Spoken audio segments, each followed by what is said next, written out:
Most people think of Confucius as a man of fortune cookies, polite bowing, and vague aphorisms about respecting your elders. In the West, he is portrayed as a philosopher of harmony, a soft figure from a simpler time. But there is a sharper side to his philosophy that history books rarely mention. Nearly 2,500 years ago, long before Adam Smith or Karl Marx, Confucius and his followers laid out a forensic economic warning for the ruling class. They didn't just talk about virtue, they talked about profit, interest rates, state monopolies, and the inevitable corruption of the currency. They predicted, with terrifying accuracy, exactly how an empire collapses when its elites begin to confuse public service with private gain. In 81 BC, a massive debate was held in the Chinese imperial court, the Discourse on Salt and Iron. It was a war for the soul of the economy. On one side were the technocrats, the modernists, who believed the state should control the economy to fund endless foreign wars. On the other side were the Confucians. They issued a warning that sounds like it was written for the Federal Reserve in 2026. They warned that when the state competes with its own citizens for profit, the social contract dissolves. They predicted that the financialization of the economy, turning real goods into abstract numbers, would lead to a sterile wealth that would rot the empire from the inside out. They were right. The Han Dynasty fell exactly as they said it would. This is the macro edit, where money, power, and history collide. Today, we are opening the forbidden archives of the East to uncover the economic prophecy that every modern elite is desperate to ignore. To understand the warning, you have to understand the fundamental equation of Confucian economics. It isn't about supply and demand. It is about the tension between two concepts, yi, righteousness, and li, profit. In the modern world, we are taught that greed is good, and that the pursuit of profit is the ultimate engine of civilization. Confucius saw it differently. He didn't say profit was evil. He said it was secondary. More importantly, he argued that it was dangerous in the hands of the powerful. In the Analects, Confucius famously said, "The superior man understands what is right. The inferior man understands what will sell." This wasn't just moralizing. It was a structural critique of leadership. Confucius argued that the legitimacy of the elite, the junzi, rested entirely on their refusal to compete for profit with the common people. The economic logic is clear. The state possesses a monopoly on lawmaking. If the people who write the laws are also the people trying to make a profit, they will inevitably rig the game. They will use the power of the state to extract wealth rather than create it. Confucius warned, when wealth is centralized, the people are dispersed. When wealth is distributed, the people are brought together. Inequality isn't just a social problem. It is a national security risk. A state that maximizes its own balance sheet at the expense of its citizens is actively funding its own demise. In the Confucian worldview, the economy is a garden. If the gardener, the state, starts eating the roots to feed himself, the tree dies. To understand the crisis, we must meet the man who engineered it. He is perhaps the first central banker in history, Sung Hongyang. Sung was a math prodigy who rose through the ranks of the Han administration by sheer technocratic brilliance. He became the financial mastermind behind Emperor Wu. The emperor was ambitious, fighting expensive wars against the Xiongnu nomads and building massive infrastructure. By 119 BC, the treasury was empty. Sung Hongyang had a solution. He realized that taxing peasants was inefficient and unpopular. Instead, he proposed that the state seize control of the data and energy of the ancient world, salt and iron. Salt was essential for food preservation. Iron was the material for tools and weapons. Sang nationalized them, outlawing private production and forcing citizens to buy from the government at state-set prices. He then introduced policies eerily similar to modern monetary theory: Junshu, equitable marketing, and Pingjun, price stabilization. Junshu allowed the state to act as a middleman, buying cheap and selling dear to capture merchant profits. Pingjun was even more sophisticated. Sang set up government storehouses, essentially a strategic reserve. When prices fell, the government bought. When prices rose, they sold. It is the exact mandate of a modern central bank. Price stability. Sang Hongyang argued he was smoothing out the business cycle and funding the army without raising taxes. It was the perfect technocratic solution, but in practice, it was a disaster. Then we come to the salt and iron debate. By 81 BC, the empire was exhausted. The treasury was full, but the people were starving.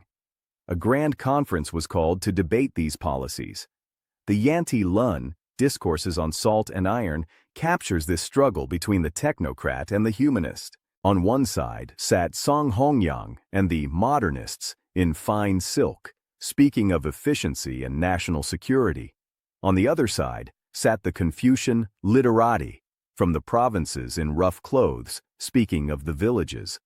The literati argued that the state was merely extracting wealth, not creating it. Because the government had a monopoly on iron, the quality of tools had collapsed. Bureaucrats had no incentive to make good plows. They only had quotas. The iron was brittle, and farmers were forced to use wooden sticks because they couldn't afford the state's high prices. Their deeper argument was moral. They warned that by turning the government into a merchant, the emperor was teaching the people to value profit over honor. Sang Hongyang sneered, asking, "If we abolish the monopolies, how will we fund the border defenses? Virtue does not buy arrows." It is the classic guns versus butter argument. The technocrats argued the financial system was necessary for survival. The Confucians argued the system was destroying the very nation it was supposed to protect. They warned of abandoning the root to chase the branch. The root was real production. The branch was speculation and commerce. The literati lost the debate. Sang Hongyang kept his monopolies, but the rot had set in. The ultimate consequence of this overreach arrived with Wang Mang. In 9 AD, the Han dynasty was so corrupted by debt and inequality that it collapsed. Wang Mang, a radical central planner, seized the throne. He believed he could fix the economy by force. He nationalized all land and abolished private slavery. But his most disastrous experiment was with currency. Wang Mang believed the value of money was dictated by state decree, not the market. He abolished the standard coin and introduced a chaotic array of 28 different grades of money, including gold, tortoise shells, and cowrie shells. Imagine a modern government declaring pine cones are legal tender worth $50 each. The result was total chaos. Exchange rates fluctuated wildly, and counterfeiting exploded. Wang Mang then passed laws confiscating all gold in the empire, demanding it be exchanged for his worthless bronze coins, 900 years before FDR's Executive Order 6102. The economy froze. People reverted to barter, famine followed, and the Red Eyebrows Rebellion rose. They stormed the capital in 23 AD. Wang Mang was killed, his head kept as a warning for centuries. The lesson? You cannot fix a broken moral system with monetary policy. When the money dies, the mandate of heaven dies with it. So, let's bring this home to 2026. What would Confucius, or his fierce defender Abe Mori, from our previous video, say to the Federal Reserve, the European Central Bank, or the political class of today? If we apply the Confucian lens to the modern world, the diagnosis is terrifyingly clear. We are living in the ultimate triumph of Li, profit, over Yi, righteousness. Confucius would look at our system of fiat money, money created by decree, unmoored from the physical world, and identify it as a tool of theft. In the Confucian worldview, a leader who debases the currency is stealing the labor of his people in secret. When the state prints $1 trillion to bail out a bank, but raises taxes on the working class, it is violating the core mandate. It is prioritizing the stability of the elite over the livelihood of the people. Confucius would point out that our modern economy is obsessed with branches. We are obsessed with derivatives, stock buybacks, currency speculation, and financial engineering. We celebrate billionaires who create apps that move money around, while we neglect the root: production, agriculture, manufacturing, and infrastructure.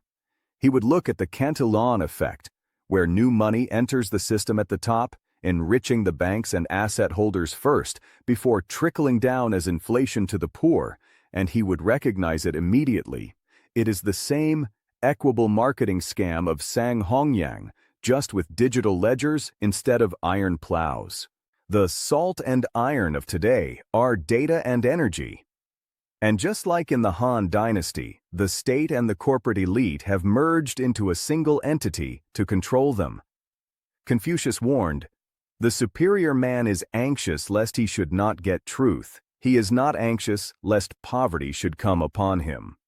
The modern elite is anxious about poverty, specifically the poverty of asset prices dropping. They are terrified of a recession. So they sacrifice the truth, price discovery, to save their wealth. They manipulate interest rates, suppress volatility, and bail out failures to keep the illusion of prosperity alive. The forbidden advice is that this stability is a lie. A society that rewards the speculator and punishes the saver is a society that is preparing for a revolution. You cannot build a stable civilization on a foundation of Li. It will eventually be consumed by the red eyebrows, the populist rage of those left behind. But what survives? If the Confucian diagnosis is correct, what is the cure? Or, if the cure is impossible for the state, what is the survival strategy for you? The Confucian ideal was the Junzi, the noble person who remains steady when the world is in chaos. Financially, this translates to independence and a return to the root. Confucian wisdom emphasizes autonomy. It values land, tangible assets, and strong family networks over reliance on the state. Return to the root. In a world of financialization, hold assets that are real: land, gold, commodities, skills, things that cannot be debased by a bureaucrat in the capital. When Wang Mang's tortoise shells became worthless, the man who owned a farm and a stockpile of grain was still wealthy. Reject the branch. Do not chase the speculative bubbles created by state liquidity. Do not try to compete with Sang Hongyang at his own game. The state has infinite chips. Focus on productive value. Build the yi, relationships. Confucius taught that the family is the primary unit of economic survival, not the individual. In a collapse, the state will not save you. Your community will. Invest in relationships as aggressively as you invest in assets. The forbidden advice for the elite, and for you, is to stop chasing the secondary wealth of paper profits and return to the primary wealth of real value. In 1789, France, the paper assignats burned. In 1923, Germany, the paper mark became wallpaper. In the Han Dynasty, Wang Mang's tortoise shells became trash. History is a graveyard of smart economic ideas that ignored moral reality. The only thing that survives is the truth. If you want to understand the history that is about to repeat, and if you want to find the signal in the noise, make sure you subscribe. And I have a question for you. Do you think our current economic system prioritizes Li, profit, or Yi, righteousness? And what do you think happens when the balance finally tips? Leave a comment below. I read them to see who is paying attention. This is the macro edit. We'll see you in the next one.